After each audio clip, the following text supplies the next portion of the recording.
We're going to be in two different places today, and so you can go ahead and go there. The first one's the easiest one, Genesis 1. So that's page 1 of your Bible, and we'll get to that in just a second. As you notice probably today, there's no sermon slide title here, and that's on purpose. We're going to do something a little bit different today. Today I'm going to tell you just a couple of stories, and some of them you're going to know, and some of them you may not know. But I'm not going to tell you what we're talking about until the very end. We're going to build up to it. And so hopefully the stories will point you in the right direction. And the first story that we're going to start with is the first story in life and existence and in the Bible, Genesis chapter 1. So if you have your Bibles, follow along as I read out loud for us. Verse 1. It says, "In the beginning, God created the heavens and the earth." We're going to stop right there. Do you know this story? Do you know where this story goes? I think you do. But there's so much here in this first verse, just the very first verse of this very first story. And so I want us to think about, do we know where we are in the grand scheme of things here in verse 1? In the beginning, so what we're talking about is the start of what we now call existence and life. At the very beginning, the birth of the universe, the first page of the story of history, what? Or more importantly, who? God. In the beginning, God. Did we catch that?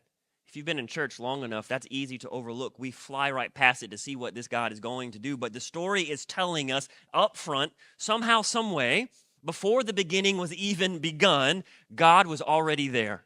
He was already on the scene. Or if we want to put it in more scientific terms, if there was such a thing as a Big Bang, which is a discussion for another day, we believe, as this story tells us, God is the one who was there to light the fuse. But it gets even better than that. It's not just that God was there, hanging around from eternity past, kind of watching and waiting to see what might happen. He is the one who then made it happen, right? So in the beginning, there was a God who was already eternally existent, as hard as it is for our minds to wrap themselves around that, a God who was already on the scene, and then he did something. What did he do? It says he created. So follow me here. It's very simple, but it's very important. Before there was anything else, there was God. Before there was there was God and is God and will be God. He was already in place, already on the scene, already something on his heart and mind, and then he brought it to fruition. He created. So there was nothing, and then he created. That's the story that Genesis 1 tells us. There used to be nothing, and then God created it. There used to be nothing, and then God shaped it. There used to be nothing, and then God filled it. So the entirety of the universe, anything and everything that exists, from the most distant galaxy to the tiniest subatomic particle and everything in between, it did not exist until God wanted it so and then made it so. In other words, what we have here in the opening lines of Genesis 1 is a story, and you can write this down, about a God who can make something out of nothing. A God who can make something out of nothing. That's the first story. Here's the second story, Mark chapter 6. You can flip there if you want to. Mark 6, picking up in verse 30, or you can just listen as I read it out loud for us. I know you're going to know this one as well. Mark 6, verse 30 says, "The apostles returned to Jesus, and they told him all that they had done and taught. And he said to them, 'Come away by yourselves to a desolate place, and let's rest a while.' For many were coming and going, and they had no leisure even to eat." Verse 32, "And then they went away in the boat to a desolate place by themselves. But many saw them going, and they recognized them, and they ran there on foot from all the towns, and they got there ahead of him. And when Jesus came ashore, he saw the great crowd, and he had compassion on them, because they were like sheep without a shepherd. So he began to teach them many things. And then when it grew late, his disciples came to him and said, 'This is a desolate place, and the hour is now late. So send the people away to go into the surrounding countryside and villages and maybe buy themselves something to eat.' But Jesus answered them, 'You give them something to eat.' And they said to him, 'Shall we go and buy 200 denarii worth of bread and give it to them to eat?' And Jesus said to them, 'How many loaves do you have? Go and see.' And when they had found out, they came back and said, 5 loaves and 2 fish. And then Jesus commanded all of them to sit down in groups on the green grass. So they sat down in groups by the hundreds and by the 50s. And then taking the 5 loaves and the 2 fish, Jesus looked up to heaven, said a blessing, broke the loaves, and gave them to the disciples to set before the people. And then he divided the 2 fish among them all." Verse 42, "And they all ate and were satisfied. And then they took up 12 baskets full of broken pieces and fish. And all those who ate the loaves were 5,000 men, not counting the women and children. So, do you know this story? We've heard this story before, right? What do we have here in this story? At this point in his ministry, Jesus was already so famous that he caused a scene anywhere he went. Did we catch that in the opening verses here? It says Jesus and the disciples had been doing ministry, but it was time for them to rest. They needed to recoup. They needed to get away to a desolate place, away from the hustle and bustle of life and ministry so that they could rest. And so they get into a boat where they were. They go to sail across the Sea of Galilee, but what do the crowds do? They do the mental math somehow, some way. They figure out where they're probably going, and then they race around on foot to be there when Jesus shows back up. And as you can imagine, as they're running, people are like, where are you running? Where are you going? Oh, Jesus is coming. Jesus is coming where? Well, come with me and I'll show you. And then it's like a snowball effect. More and more people are coming. So Jesus and the disciples, trying to get away just so they can breathe a little, they land, and there are people everywhere. Now, why? Why would people be so obsessed with Jesus, so obsessed with the disciples that they would literally on foot run around the lake to get there when he got there? I think part of it was because he was famous and they were curious. Part of it was maybe they were bored and didn't have much else by way of entertainment. They wanted to see what the fuss was about. Part of it probably was because they heard he does miracles. For some folks, maybe they were interested. They had heard he was a good teacher. They wanted to see for themselves what they might hear. But I think deep down, it was deeper than that. I think a lot of folks were desperate, whether they realized it or not. I think a lot of folks were hungry.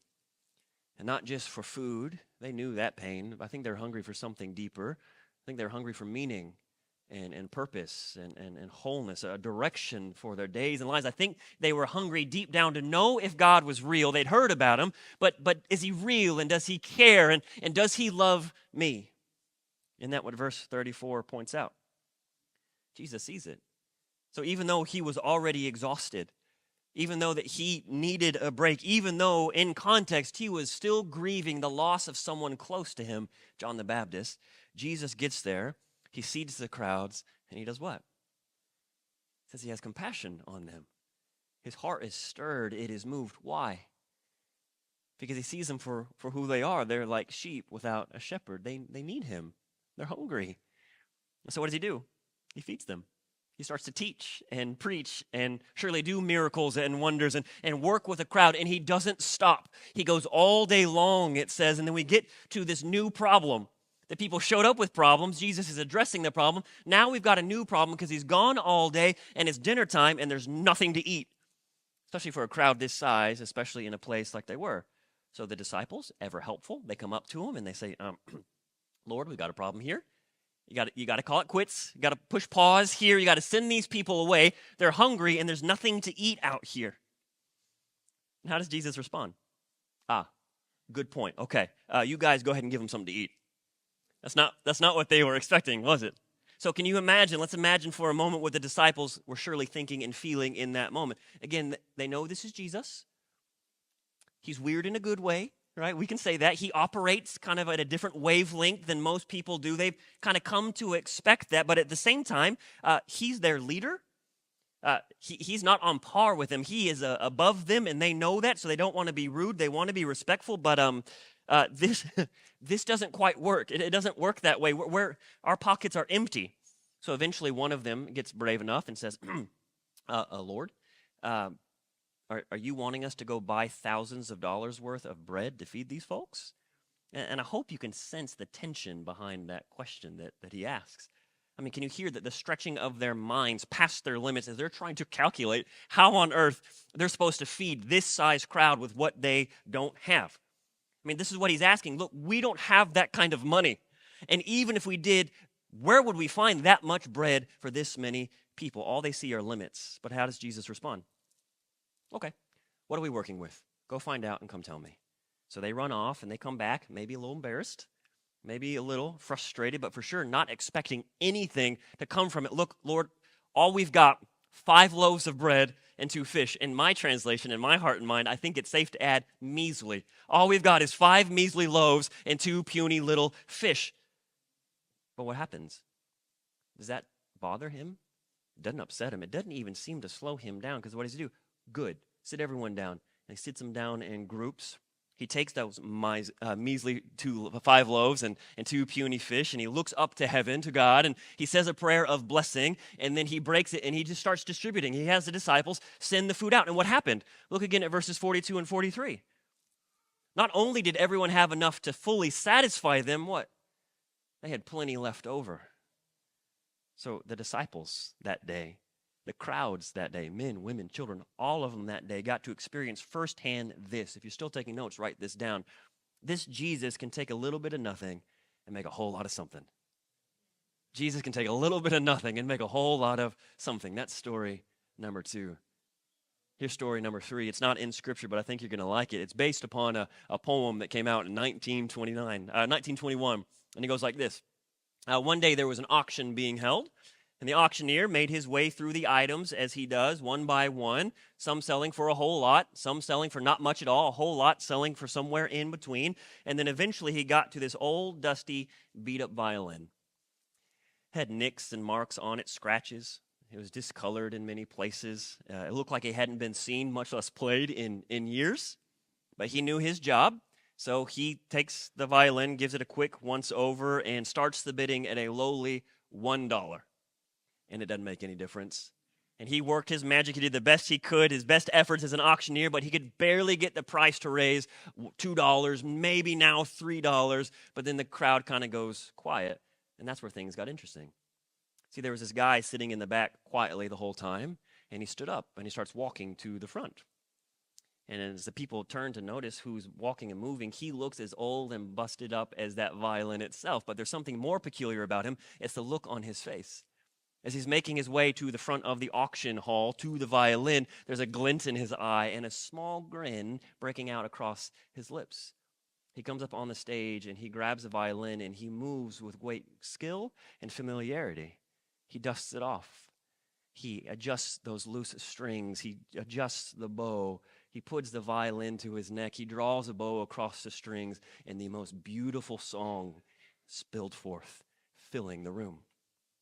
With a smile of satisfaction on his face, the man hands the violin back to the auctioneer and quietly takes his seat in the back as the crowd sits in stunned silence.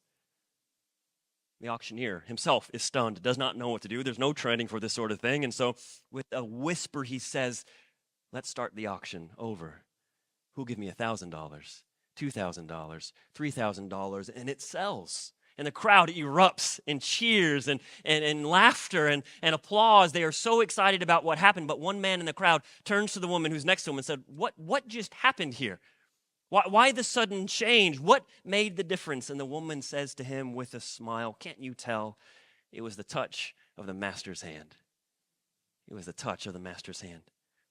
Maybe now you can see where I'm going with all this. And if you can't, let me help connect the dots. I can't speak for everyone in the room today, but I'm willing to bet in a room this size, there are a lot of us who are struggling in some way. Maybe you feel like an old, dusty, beat-up violin. It used to be useful and impressive, but now not so much anymore. You're not sure how much you're worth. Or maybe you feel like you're not working with enough. Not enough time or energy or ability to face everything that you've got to face in your life. Or maybe it's even worse than that. Maybe you feel like you've got nothing to work with, nothing to offer. Maybe you feel like you are worth nothing. Or maybe you've been so down and so out for so long that you don't even feel nothing anymore. I can't tell you how often people talk themselves down or talk themselves out of things because they're so focused on what they don't have or what they can't do. But here's the thing. It's not that your problems don't exist. They do. And it's not that your limitations aren't real. They are. It's not that your challenges aren't serious. They are as well. But the real problem is that you're looking in the wrong direction. What did these stories teach us? If you're taking notes, you can write this line down as well. Don't focus on what you don't have or can't do. Focus on who God is and what He can do. Do we see the difference? Don't focus on what you don't have and what you can't do. Focus on who God is, and we already know what He can do, what He is already doing. So we ask ourselves, can a God like that work in the life of a person like me? For sure He can. But more importantly, can a God like that work through the life of a person like me? Absolutely He can. and he wants to. So what do we do in response?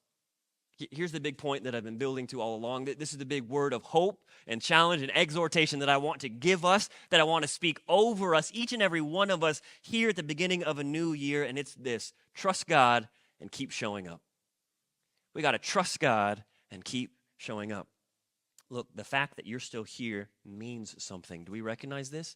The fact that he woke you up this morning, the fact that you're still drawing breath in this moment means something. He's not done with you yet, so you shouldn't be done with you yet either. Do we see that this morning? So our job then is to be open for whatever he might have for us this year.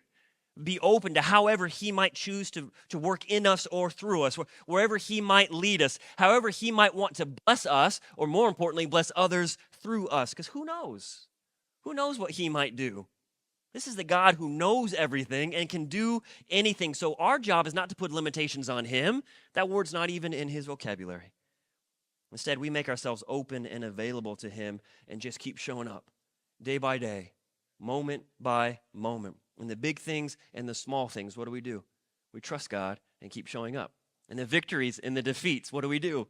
We trust God and keep showing up. In the important things and the insignificant things, we trust God and keep showing up. With our hopes and our dreams and our worries and our fears, we trust God and keep showing up. With our gifts and our talents, as well as our weaknesses, our brokenness, our limitations, our flaws, we trust God and we keep showing up.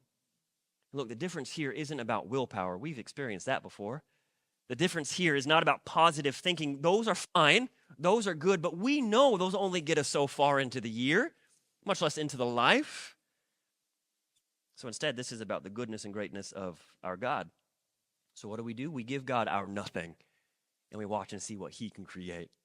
We give God our measly 5 loaves and 2 fish, and we watch and see how far he can spread it.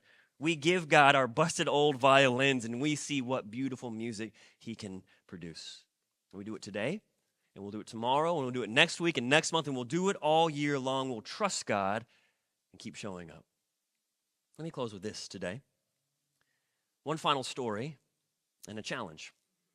And this story is third hand. It's a true story, though. I heard it years ago from a friend of mine in ministry, and she was recounting what happened. She was working in youth ministry at the time, and they had a big Disciple Now youth ministry weekend. And if you know anything about those weekends, often what happens is they're teaching and they're training and they're worshiping with students all throughout the weekend. And then typically at the end of the weekend, depending on how it's structured, there's one final worship service. And at the end of that worship service, the leaders create space and opportunity for kids to respond. Now, all throughout the week, they've been talking with them and working with them and giving them opportunities to ask questions. It's very intentional. But at the end of the final service, after the pastor preaches, the worship team comes back on, and they sing another song or 2 or 3, and the adults line up in the back. And the call is this for the students: if you have a question, if you have a need, if you need prayer, if you just need someone to talk to, if you want to give your life to Christ, come find an adult and we'll lead you through it, right? And we've been there. We've done these things if you've been in youth ministry for a while. And so they did that year at that youth event. And there was one lady in particular, and this is what stands out to me, that was there because she wanted to be a volunteer. She wanted to be supportive of the ministry, but she had no expectations. See, her problem was her, she thought. I'm too quiet and I'm too shy. I'm not fun, I'm not cool, I'm not outgoing, I'm not charismatic. The other kids, the students, aren't going to notice me, much less come talk to me, but I'm going to be here anyway. I'm just going to show up, and I'm going to see what happens. So she puts herself in the corner at the back of the sanctuary, and the service goes like normal, and kids at the end start to respond. And guess what happened? Guess what happened? There was a young lady, a teenage girl, who needed to respond, who had questions, who needed Jesus and knew it, needed someone to talk with about it, needed someone to ask about it, needed someone to pray with. And she looked at the back, and she was overwhelmed by all the adults lined up back there until she found that one lady in the corner. And she's the only person she would go talk to. And to the best of my recollection, as I was told the story, this was the reason why the woman was kind of stunned. Oh, why would you come talk to me? And the young lady said, because you're like me. You're quiet and shy, just like me. I wouldn't talk to anyone else. Do we hear that? This woman beforehand saw who she was as a limitation. She saw it as a hurdle to overcome. She saw it as a burden that she had to carry. I'm not good enough. I'm not smart enough. I'm not outgoing enough. I'm not whatever enough. But she was open to how God might use her. And what did he do? He didn't change her. He didn't suddenly make her fun and outgoing and everything else. He used her as she was. I'm going to work in you and I'm going to work through you if you'll trust me and just show up. And the girl gave her life to Christ. This is the God we serve, who can make something out of nothing. So here's a challenge for us this year, for you and for me, for our individual lives, for our families, for our church. Let's let God be God. Not that he needs our permission, but we need to hear it. Let's let God be God. Let's stop acting like we know everything or that we have to do everything. Let's not tell God what we can and cannot do. And let's definitely not tell him what he can and cannot do through us or for us. Instead, let's be open. Let's be watching. Let's be waiting. Let's see what happens when we trust God and keep showing up.